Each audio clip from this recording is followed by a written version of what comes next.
a paz do sumo sacerdote Jesus Cristo. Hoje vamos comentar um pouco sobre espiritualidade. É muito importante nós termos a noção do que isso significa.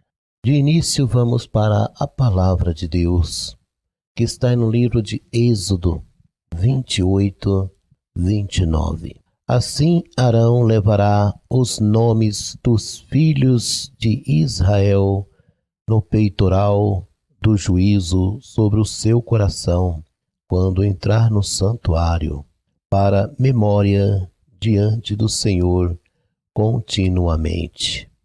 Meus amigos, meus irmãos, espiritualidade é um tema importante e que nunca deve ser ignorado. Como o nosso tema hoje é espiritualidade, queremos dizer a você que a palavra de Deus, ela tem por objetivo espiritualizar os povos. Alguns textos nós temos importantíssimos que você vai entender os propósitos que nós estamos mostrando e ao mundo estamos levando o Evangelho eterno. Hoje todos saberão onde centraliza a vontade do Senhor.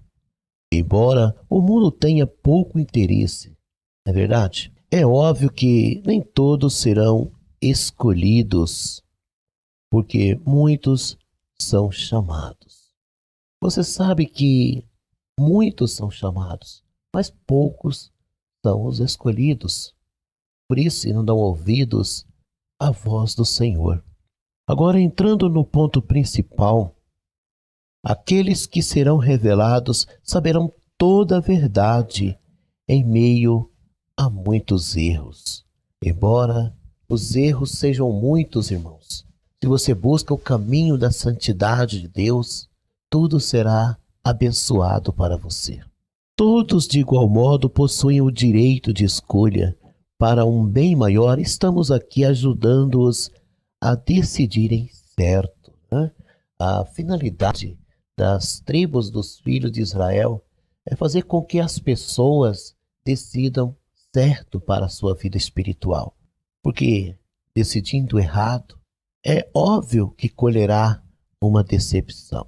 Tudo começou quando o povo hebreu se deparou no Monte Sinai. Deus o manteve ali por algum tempo. De fato, lá aconteceram coisas absurdas. Até criou um substituto para o poderoso Deus. Vocês sabem que o povo hebreu teve uma grande dificuldade. Como todos sabem, eles estavam livres ali no deserto, mas tinham mentalidade egípcia. E esse foi um dos fatores que levaram eles a cometer tamanhos danos. Tantas outras coisas aconteceram enquanto Moisés estava no monte falando com Deus, onde recebia os mandamentos para serem seguidos. Vocês sabem que os mandamentos de Deus foram recebidos no Monte Sinai e Moisés se manteve ausente daquele povo. No livro de Êxodo, capítulo 32 e versículo 7. Então disse o Senhor a Moisés: Vai, desce, porque o teu povo que fizeste subir do Egito se tem corrompido. O mais interessante é que Deus mandou construir a tenda da congregação. Também separou Arão e seus filhos para comandá-la. Arão, irmão de Moisés, tornou-se o primeiro sumo sacerdote que intercedeu pelo povo israelita. Então vocês veem que Arão foi o primeiro sumo sacerdote. Então Deus, quando ele tem um propósito de salvação para um povo, a primeira coisa que ele faz é constituir um sacerdote para aquele povo. Até ali tinham aqueles que obedeciam a Deus e morriam e tinham lá a sua salvação garantida, mas para um povo em si, para constituir salvação, ele precisou levantar um sumo sacerdote para interceder em prol daquele povo. E no início foi Arão, foi o primeiro sumo sacerdote, e os seus filhos foram os sacerdotes. Então, assim constituiu. Vejamos bem o versículo que se trata desse assunto. Êxodo 28, 1. Depois tu farás chegar a ti teu irmão Arão e seus filhos com ele, dentre os filhos de Israel, para me administrarem o ofício sacerdotal, a saber, Arão, Nadab, Abiú, Eleazar e Tamar, os filhos de Arão. Então, como já falamos aqui, a promessa de salvação para um povo começa por um sacerdócio. Mas o que mudou concernente ao tempo da antiga aliança com agora a nova aliança? Meus irmãos, quando se fala nova aliança, foi simplesmente renovado algo. Não quer dizer que deixou de existir as alianças. Elas seguem. Cristo nos fez nova aliança. Então ele simplesmente teria que pegar aquele retrato do passado. Tudo que estava lá no passado, ele estava trazendo de volta para nós. E na nova aliança, nós já sabemos quem intercede por nós. Quem é o nosso intercessor? É o nosso sumo sacerdote, Jesus Cristo. E se eu não tenho como sumo sacerdote, e se eu não recebi como sumo sacerdote, logo então ele não é o meu intercessor. Logo então ele não faz parte da nova aliança. Eu faço parte de um povo que nada tem a ver com a salvação programada por Deus, mas uma salvação que eu me intitulo chegar a Deus pelo meu tema de salvação. Glorificado seja o sumo sacerdote Jesus Cristo. Percebeste que o cenário estava se ajeitando? O Eterno mandou construir uma tenda para lhe representar. Chamou Arão e seus filhos para administrarem o santuário. Logo então mandou Moisés subir o monte para trazer aos hebreus o que os manteria vivos adorando o verdadeiro Deus, os mandamentos. Nesse espaço-tempo, os hebreus, ao chegarem 40 dias, se corromperam. Enquanto o profeta estava ausente, começaram a idolatrar o bezerro de ouro. Então vocês veem aí, irmãos, que tinha ali alguns que queriam achar uma oportunidade para ter um bezerro. Porque esse era o costume no Egito, né? Ter um bezerro de ouro, fazer uma adoração a um Deus visível. Até os dias atuais, as pessoas procuram pretexto, procuram meios para idolatrar. Eles querem idolatrar, mas autenticado pelo próprio Deus. Eles não querem hoje idolatrar por conta própria. Ele quer procurar alguém que avaliza a sua idolatria. E, infelizmente, essa situação está ocorrendo no mundo inteiro. No livro de Êxodo, capítulo de número 32, versículo 8. E depressa se tem desviado do caminho que eu lhe tinha ordenado. Eles fizeram para si um bezerro de fundição. Perante ele se inclinaram, oferecendo-lhe sacrifício, e disseram: Estes são os teus deuses, ó Israel, que te tiraram da terra do Egito. Então você vê que o título principal era um bezerro de ouro. Mas tinha lá outros deuses também. Eles estavam liberados para adorar outros deuses. Assim, diziam eles por conta própria. Eles não tinham avalista. Arão simplesmente disse: é isso que vocês querem? Eu vou dar um bezerro de ouro. Vocês não são obrigados a adorar o Deus verdadeiro. Simplesmente saiba que terão consequências adorando um Deus que não pode nada fazer por vocês. E muito menos conduzir vocês pelo deserto. Por quê? Esse Deus é levado por alguém. Esse Deus não leva alguém. Esse Deus tem alguém que o leva. No andor que esse Deus for, alguém vai estar na frente dele, com o andor segurando ele. Diferente do nosso Deus, que está na nuvem. Diferente do nosso Deus, que está numa coluna de fogo durante a noite. Enfim, nosso Deus Ele está à frente nossa. E esse Deus, vocês vão estar à frente dele. Então ele não pode vos guiar, ele não pode fazer nada por vocês. Mas Arão não o suprimiu. O Arão entregou o que eles queriam. E Deus se irou. Assim que Moisés consertou aquela situação, escalou novamente o Sinai e os mandamentos foram reescritos pelo Deus poderoso. Com eles em mãos, construiu a Arca da Aliança. Ali permaneceu selado o tratado de Deus com o homem, porque a aliança, os mandamentos e a arca estavam guardados. Então vocês veem aí que após isso acontecer, quando Moisés desce do monte, ele simplesmente diz, olha, é a mesma forma, vocês fizeram um bezerro e eu não aceito, o nosso Deus não aceita, foi o motivo dele mandar descer, porque vocês haviam se corrompido, tá? Vocês estavam corrompidos aqui. Glorificado seja o sumo sacerdote eterno. Em Êxodo, capítulo de número 34, primeiro, então disse o Senhor a Moisés, lavra 2 tábuas de pedra como as primeiras, e eu lhes escreverei as palavras que estavam nas primeiras tábuas que tu quebraste. No antigo pacto encontramos o sumo sacerdote Arão e seus filhos se tornando sacerdotes. O compartimento, a arca, seria para pôr a aliança de Deus, os mandamentos.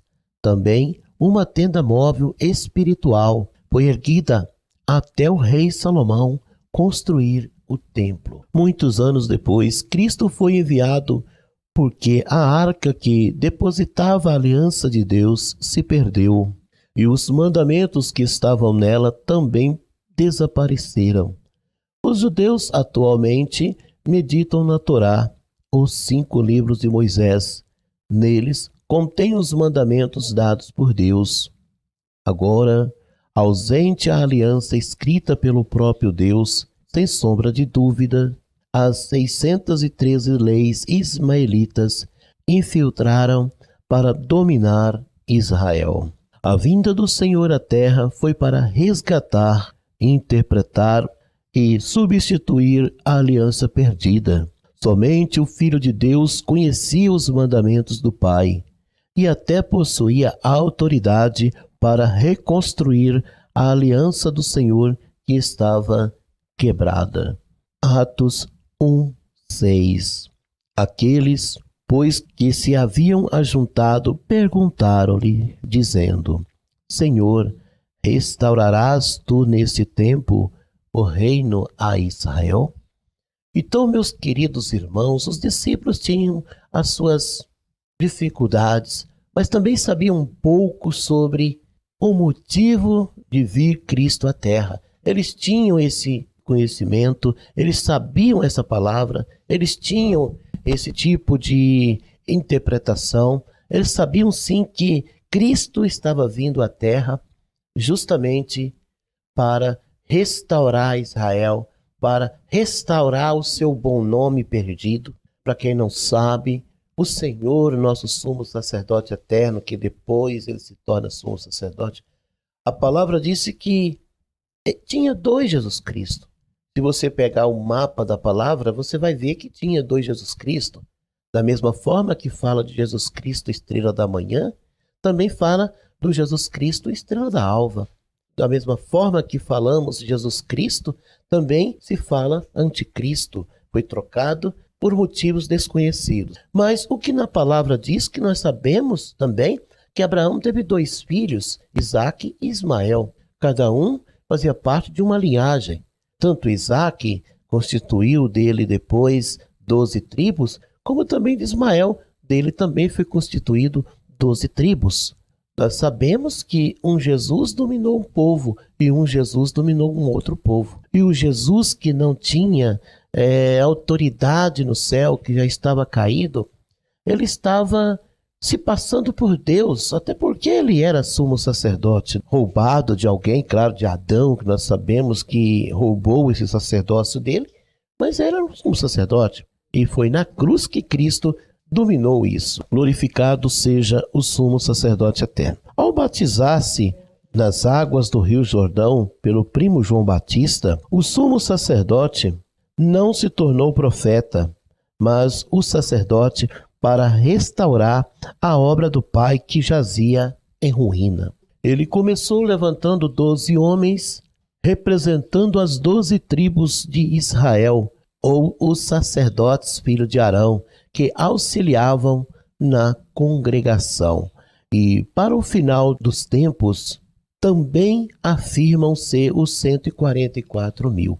Então, o que você vê Cristo fazendo, simplesmente foi continuando uma obra que estava em ruína, uma obra que havia se despedaçado, uma obra que estava totalmente quebrada, destruída, porque, para quem não sabe, as pessoas que estão aí mal informadas, óbvio, você está mal informada, porque o povo de Deus está perecendo porque lhes faltou conhecimento. Então, o conhecimento é uma fonte gloriosa, uma fonte magnífica, e que as pessoas pouco têm buscado essa fonte gloriosa. Quando o Pai deu para Arão ali, ele reuniu as 12 tribos. E quando Jesus, que ainda era o filho de Maria, mas após batizado, o sacerdote, ele reuniu 12 homens e também deu o nome de 12 tribos. Ele estabeleceu as tribos, ele se fortaleceu as tribos, ele deu a elas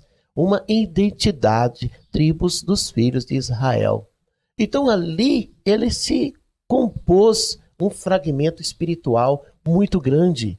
E agora ele queria que essas tribos, por ser nova aliança, não fossem mais umas tribos, dizemos assim, territorial, como antes era feito, mas uma tribo espiritual. As tribos eram agora espirituais, não eram mais um território em Israel, mas homens que se faziam tribos para ser espirituais.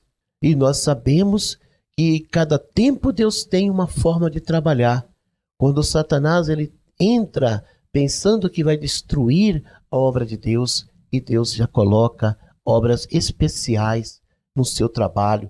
Ele agora multiplicou esses 12 homens em 144 mil para atribuir, para reconstituir, relevantar novamente as 12 tribos que estavam defasadas. E nós sabemos que isso foi destruído. As 12 tribos que Cristo constituiu espiritualizadas foram destruídas. E agora, nos últimos dias, através dos 144 mil, ele está levantando essas 12 tribos para então arrebatar o seu povo comprado, por promessa a Abraão e vindo ali para o Sinai, como promessa de Cristo vindo para os discípulos, e agora com promessa dos últimos dias dos 144 mil para entrar e receber a terra prometida após um santo glorioso arrebatamento. Mateus capítulo 10, versículo 1.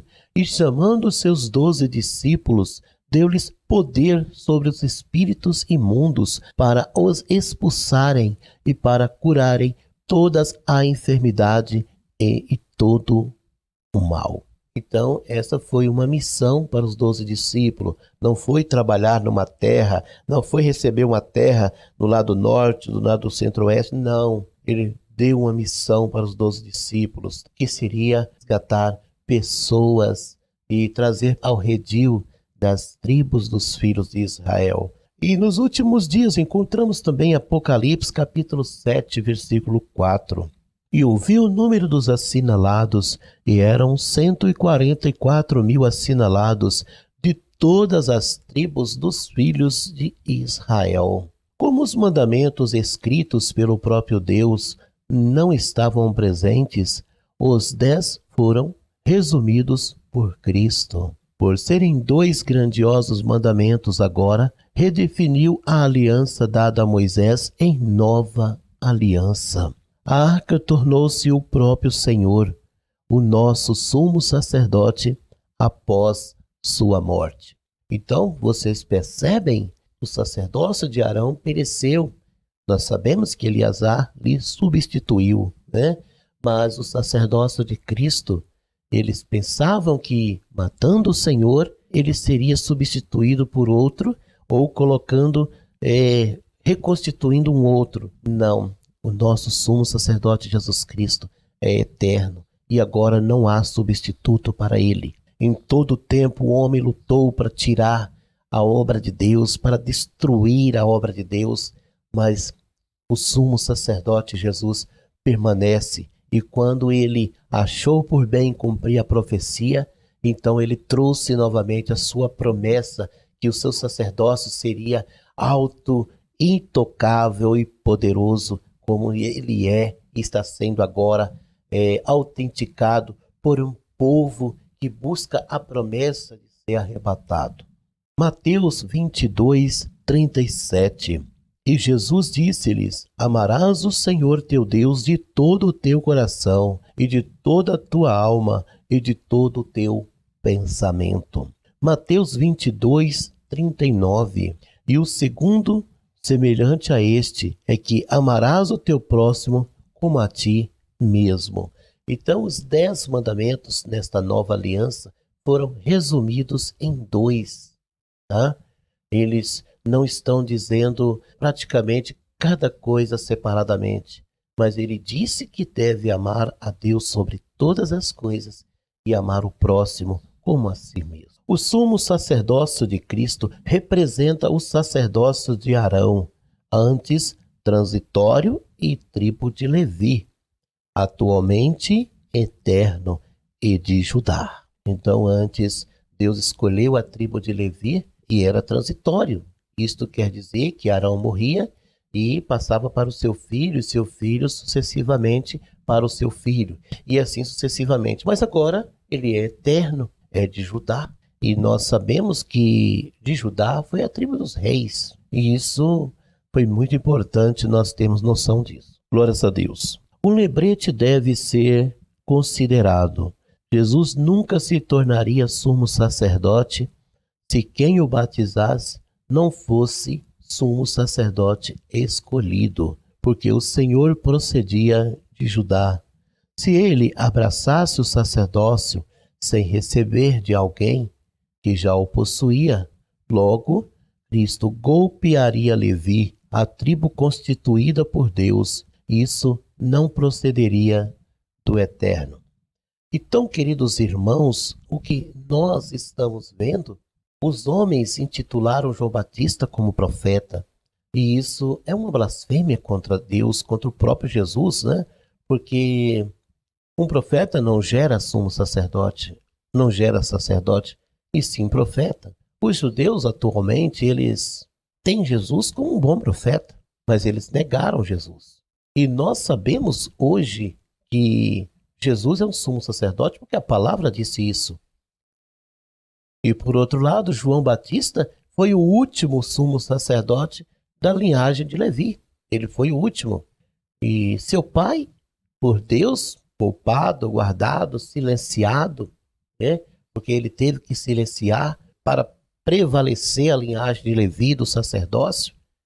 Porque nós sabemos que aqueles 2 sumos sacerdotes não eram da linhagem de Levi, e sim do ismaelismo. Eles foram empossados por Roma. Então, meus queridos irmãos e amigos, o que as pessoas pouco entendem é essa realidade. João Batista era sumo sacerdote porque seu pai era sumo sacerdote, Zacarias, da linhagem de Abias. Você vê que Isabel era uma das filhas de Arão. Então, Arão não era o que as pessoas estão dizendo que o pai dela chamava Arão. Eles estão dizendo isto para dizer que Jesus deu o golpe tornando o sumo sacerdote, embora sendo de Judá, e do nada ser um sumo sacerdote. Mas nós aqui, tribos dos filhos de Israel, da linhagem dos 144.000, ou da linhagem de Jesus Cristo, dos 12 discípulos, nós não falamos que Jesus deu o golpe, e sim que ele recebeu o sacerdócio no Rio Jordão quando batizado. Então João Batista, sendo filho único, o batizou no Rio Jordão, passando o sacerdócio. Ou você acha que Jesus foi para o Jordão batizar porque ele tinha cometido pecado e ele precisava se limpar, ele precisava ser... mas foi o nosso exemplo. O exemplo do nosso batismo não está baseado no batismo de Jesus. Nosso exemplo do batismo nosso está baseado na morte de Jesus. Você pega lá em Romanos capítulo 6, versículo 4, você vê isso. O nosso batismo está baseado na morte de Cristo e não no batismo de Jesus. É óbvio que devamos ir ao rio, porque é o lugar mais propício para nós representar a morte de Cristo, para nascermos um novo homem, é no rio, é na água, tá? Corrente. Glorificado seja o sumo sacerdote eterno. Então o que você vê aqui em Lucas capítulo 1, versículo 5, existiu no tempo de Herodes, rei da Judéia, um sacerdote chamado Zacarias, da ordem de Abias, cuja mulher era das filhas de Arão, e o seu nome era Isabel. Então o que você vê aqui das filhas de Arão representa que ela era da linhagem de Arão. Então seu esposo é um sumo sacerdote, porque ela fazia parte das filhas de Arão. Então ela poderia sim, o esposo dela, ser uma carne só, fazer parte do sumo sacerdócio. E João Batista, na morte do pai, porque ele nasceu na velhice, então quando batiza Jesus, o pai dele já está morto, não existia mais, então ele já era um sumo sacerdote. A realidade é essa daí. Ou porque você acha que Deus resolveu dar um filho para Zacarias e Isabel na velhice? Não precisava mais, já estavam na velhice, não tinha necessidade. Por que Deus deu na velhice? Porque Deus deu esse filho. Teria, porventura, algum propósito para alegrar Zacarias e Isabel na velhice? Teria para isso? Então, entende você que foi uma linhagem a ser constituída. Deveria João Batista pregar o sacerdócio e dar ao sacerdócio. Você vê que João Batista ele tem finalidade espiritual muito grande. Um profeta não faz o que João Batista fez. O profeta tinha duas finalidades em trabalhar: avisar o rei, instruir o rei e dizer uma mensagem de Deus ao rei e auxiliar os sacerdotes quando necessário. Mas você encontra João Batista chamando os sumos sacerdotes de raça de víbora. Isto é, auxiliar um sumo sacerdote. Você encontra João Batista chamando o rei Herodes de adúltero. Isto é, aconselhar ou dar uma mensagem de Deus para o rei? Não, meu amigo. Então, você encontra ele com a autoridade máxima de um sumo sacerdote, dizendo que o machado estava na raiz da árvore e que deveria eles entenderem que o reinado deles estava acabando. Você vê aqui que chamar João Batista de profeta é um absurdo, é uma arquitetura diabólica. Percebe-se aqui no livro de João, Evangelho de João, capítulo 1, e o versículo 21. E perguntaram-lhe, então que és tu Elias? E disse, não sou. És tu profeta? E respondeu, não. Você acha que João Batista mentiu? Ele seria humilde o suficiente para mentir? Primeira coisa, que alguém que é um mentiroso não é humilde. Não pode confundir duas palavras. Mas João não quis se apresentar. Então ele foi humilde o suficiente para não se apresentar. Então, ele não foi humilde, ele foi um mentiroso. Então, amados irmãos, o que as pessoas pouco entendem é essa realidade. E nós estamos aqui para esclarecer a verdade que está oculta. Esse é o problema. Eu vejo tantas pessoas falando, olha, igreja isso, igreja aquilo, igreja tal igreja é boa, tal igreja é ruim, tal igreja tem doutrina, outras não têm. Tudo é uma fachada, meu amigo. Eu não vejo nenhum CPF de Jesus na frente de uma igreja. Eu não vejo nenhum, eu vejo um CNPJ, tá? Eu não vejo nenhum CPF de Jesus na frente de uma igreja. Jesus não veio trazer nenhum CPF dele aí para colocar. Cada uma tem um CPF diferente, cada uma tem um CNPJ diferente. Então esquece isso aí, esquece isso. Nós temos que fazer parte da linhagem dos salvos do Senhor, que é as tribos dos filhos de Israel, através dos grupos regenerados dos 144 mil. É outra linhagem, uma outra dimensão espiritual. O evangelho eterno nada tem a ver com o evangelho que fabricaram e que apresentaram para as pessoas dizendo ser santo. Eu não estou dizendo que a palavra não seja santa.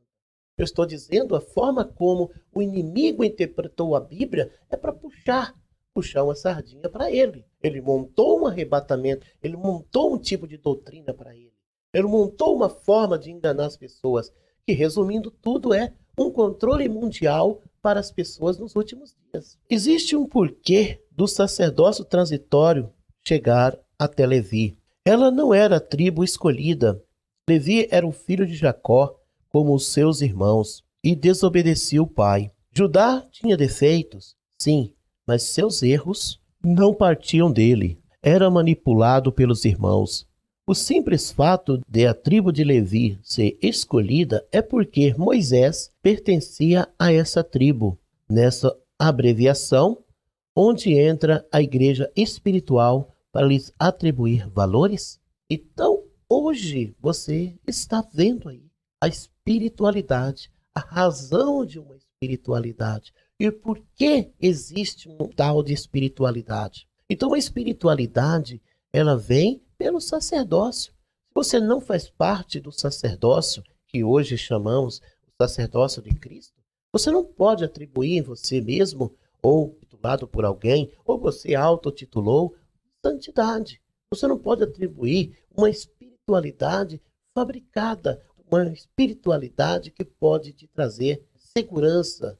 As pessoas afoitas, as pessoas, muitas delas até depressivas, quer buscar um Deus a todo custo, mesmo não encontrando.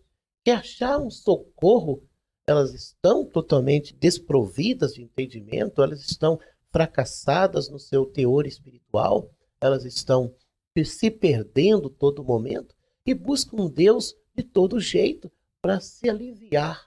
E hoje nós estamos mostrando para você que eu não devo buscar um Deus, mas esse Deus tem que estar diante de mim para que eu o encontre, tá? Então, se você não tem esse Deus diante de você, para que você o encontre, apresento agora esse estudo que te mostra um Deus na sua frente e que você o encontre agora, recebendo ele como sumo sacerdote eterno e levando da maneira correta uma vida que Deus planejou para você, tá? Não é uma vida que alguém planejou para você. Não é um controle que alguém plantou em você. Não é algo que você pensa que está sendo aí abençoado. Você está sendo controlado. Você está sendo um escravo ao invés de ser uma pessoa livre, abençoada, cheia da presença de Deus. Então vamos orar ao Deus Todo-Poderoso e Sumo Sacerdote Jesus Cristo. Querido Pai, nesse momento apresento esta vida, essa pessoa, esta família que está, Senhor Deus, pedindo a Tua misericórdia. Só não Te encontrou ainda, Senhor, porque elas estão buscando a Tua presença em um homem, está buscando a Tua presença numa entidade, está buscando a Tua presença, Senhor, em um templo feito por mãos de homem. Senhor, essa pessoa, meu Pai, que está ouvindo, faça ouvir novamente para entender melhor a Tua palavra. Eu te peço, Senhor, em nome de Jesus Cristo, o sumo sacerdote eterno, para que a Tua palavra venha estabelecer a conexão espiritual entre o Senhor e esta pessoa que ainda está depressiva, que ainda está com momentos difíceis, com ansiedade, com tantas coisas, Pai, que geram dúvidas e sua alma está aflita, procurando Deus da forma incorreta. Mas em nome do sumo sacerdote Jesus Cristo, essa pessoa pode, Senhor, mudar o seu destino de vida, fazer o que é certo e encontrar a Tua presença e encontrar a paz de espírito. Em nome de Jesus Cristo, o sumo sacerdote eterno, te peço e te agradeço. Amém.